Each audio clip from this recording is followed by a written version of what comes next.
Շամեն ասկզբում։ Ալիևը Սևանը անվանում է Գյոյչա,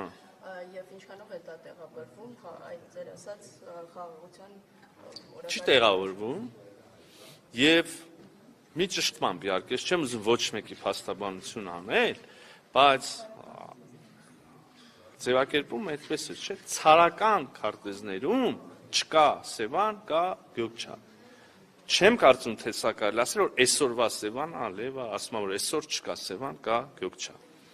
Բայց միևնույնն է, ամենակառուցողական ձևակերպումը չի եւ իսկապես չէինք ասի թե տեղավորվում է, հա, բանի մեջ խաղաղության նարատիվի։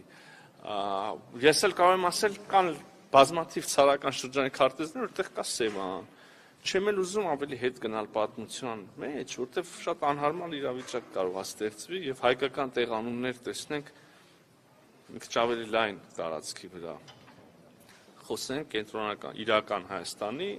իրական այսօրվա սահմանների, Ադրբեջանի կողմից ճանաչված սահմանների մասին, ասում եք ապակառուցողական նարատիվներ, քայլեր, գնահատականներ,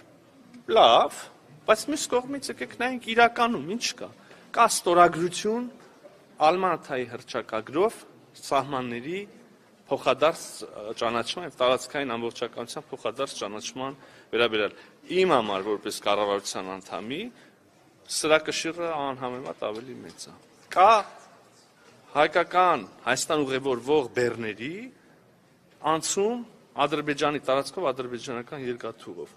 Իմ համար սա անհամեմատ ավելի ծանր կշիռ ունեցող երևույթ է եւ քայլ։ Այս մյուս հայտարարություններ կան, ես չեմ շղթում եւ ոչ մեկ չի կարող շղթել։ Լավն են, չի ասի, բայց դե երևի կամաց առաջ կգնանք, էլի։ Իսկ ադրբեջանցիների վերադարձի մասին խոսակցությունները ինչ նպատակ կամ ինչ միտում ունեն։